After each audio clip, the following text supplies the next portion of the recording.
Hey, Title IX team.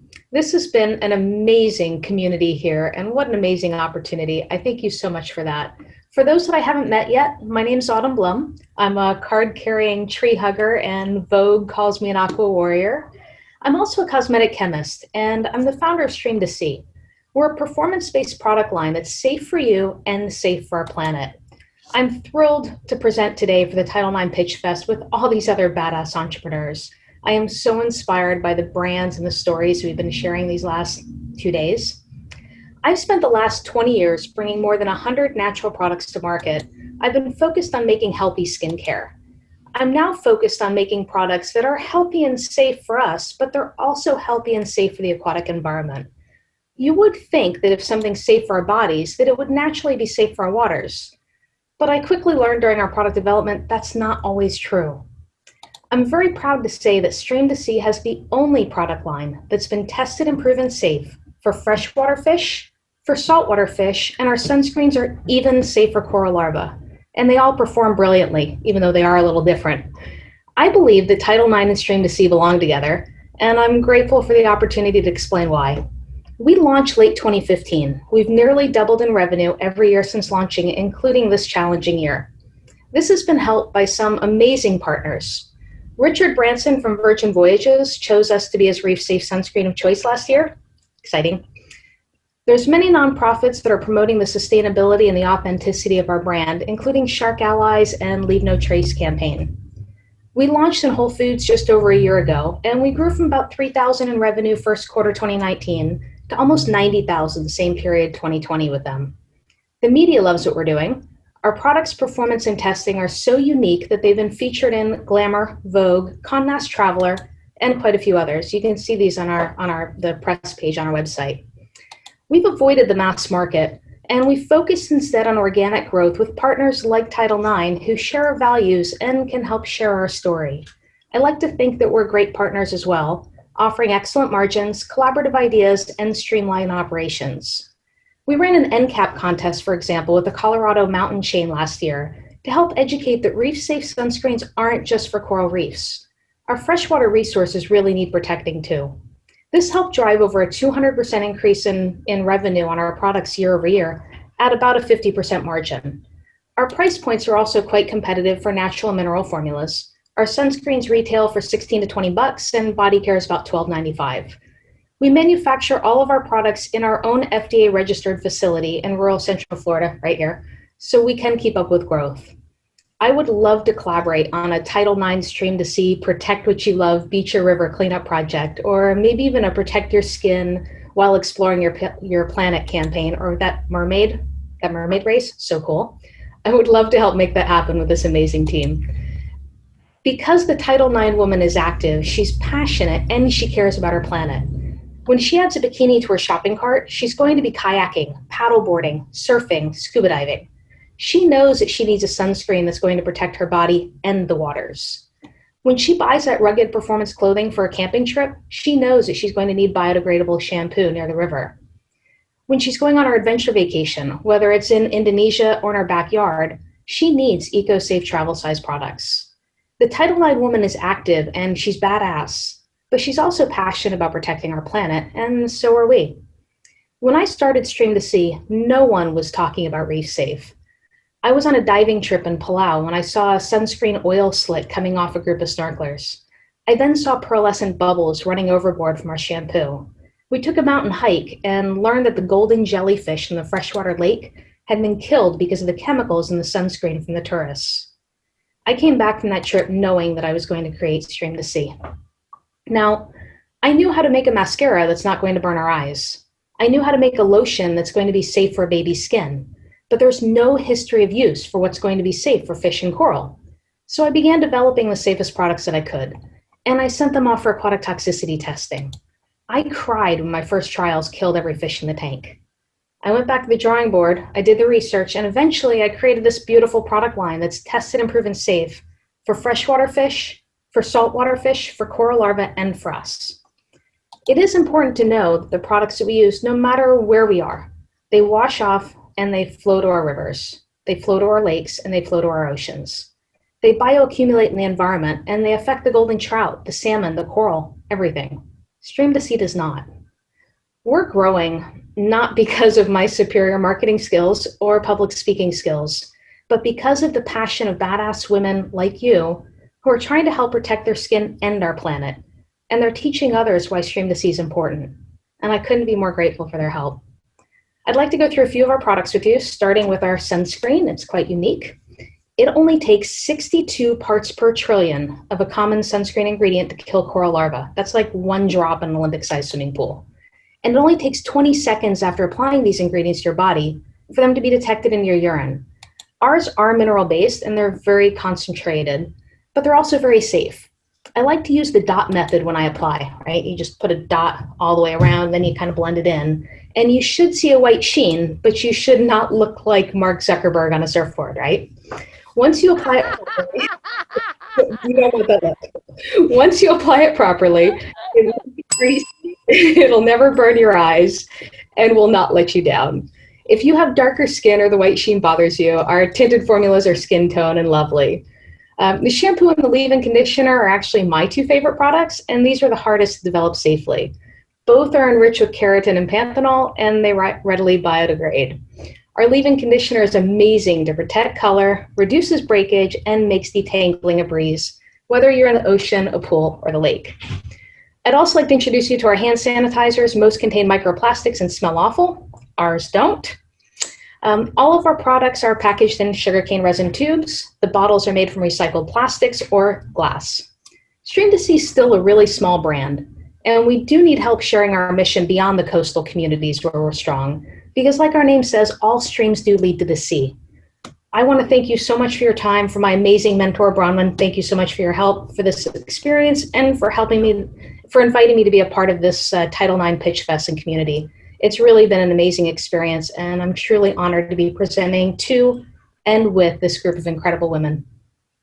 And I'd love to answer your questions. Woohoo! Nice work. Thank you. Bam!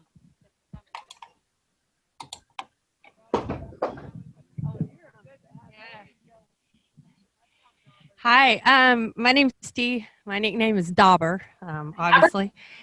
Yeah, Dauber, like D-O-B-B-E-R, I don't know. Like it. Long, fun story. But I do just want to say, nice presentation. I have 25 years in river experience. And, you know, for years I've been watching, well, for one, I've been having skin problems, eye irritations, I wear contacts.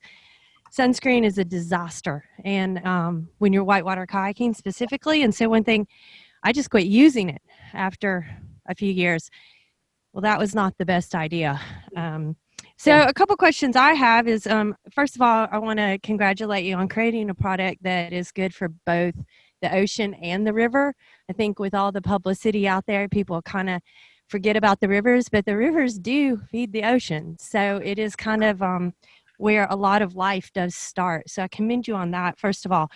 My first question is, why a tinted sunscreen? I'm a real nature hippie girl and they makeup. So, but I get kind of intrigued by it because I have, like, you know, various coloration now because I wore no sunscreen. So I'm curious about that first off. Sure. So our original sunscreen, most people way over apply. You know, you're used to using Hawaiian Tropic or whatever, and you go, you know, as soon as somebody grabs the product and you hear that sound, you know it's all over. I mean, you want like a pea-size amount. So first off, for over applying, you put a bunch on, you look like Mark Zuckerberg on a surfboard. Everybody kept asking for a tinted version because even when you apply it properly, it does leave a bit of a white sheen on you.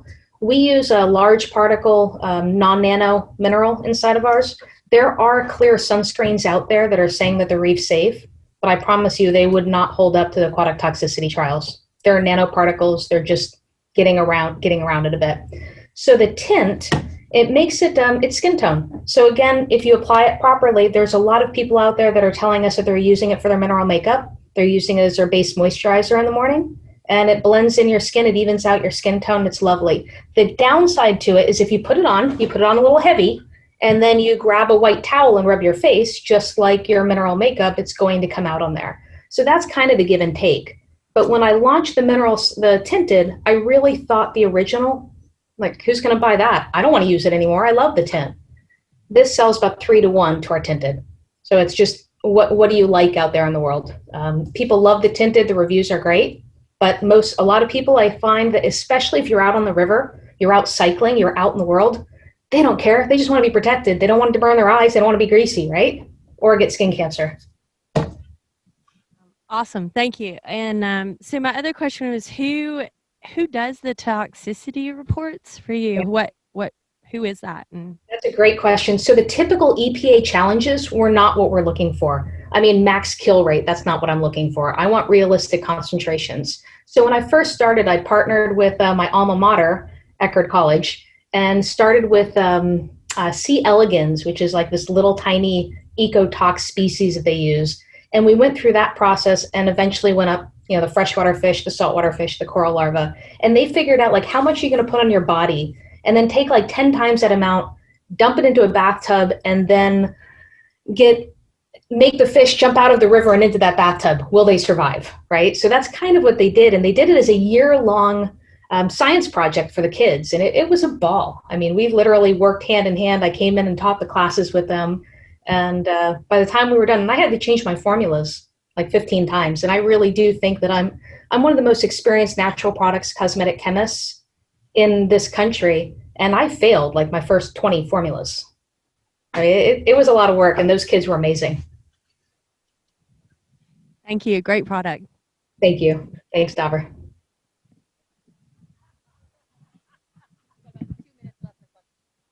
I have one question about your competition. How defensible is your product? Do you have intellectual property? I mean, what is going to prevent, say, Banana Boat from launching this tomorrow and taking up all the market share? Yeah, so that's a great question. So with cosmetics, it's really hard to do like patent protection. There's a lot of trademarks out there, and also you're legally required to list every ingredient on the package. So on the one hand, it's almost, I would like to say it's like Coca-Cola, it's your trade secret. There is some blending that goes along with it, but as an experienced cosmetic chemist, I can knock off a lot of products out there if I ever wanted to, right? So branding is huge. On our side, it's really the testing that goes behind it.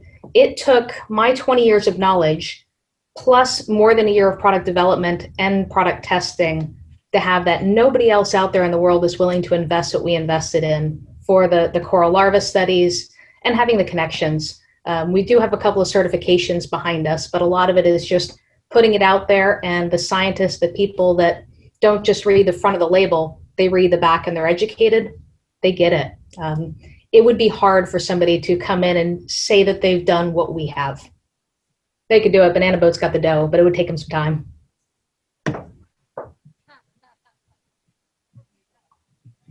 I said they may very well want to buy you, though. Once you've really gained this mind share and market share, I think they would want to distribute it. So think about that.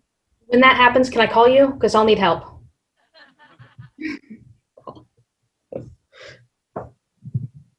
Hi there.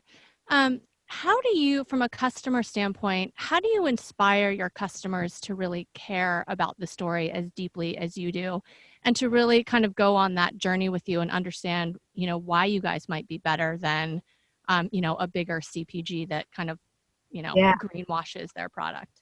God, I love that question. So one of the things I like to say is we don't really have customers, we have advocates. My customers have been way better at spreading the message than I have. I mean, I'm a chemist, right? I'm trying to learn the marketing side of it. I'm trying to learn the social media.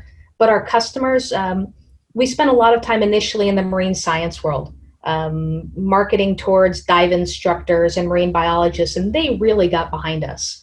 One of the things that I like to think is once you're educated, why wouldn't you choose a safe sunscreen? Once you know that 62 parts per trillion of your daily facial moisturizer is going to kill coral larvae or stop the trout from breeding, right? I mean, it kills the embryos in the rivers. Once you're aware of that and you're going to use sunscreen anyway, why wouldn't you use a safer one? And that's really what I found. Once somebody knows, they're like, of course I'm going to. It's a no-brainer, right? Definitely a marketer. You are definitely a marketer. Thanks, Missy. I'm just passionate. All right, we love it, Autumn. Thank you so much. Oh God, my pleasure. Thank you. While we clean up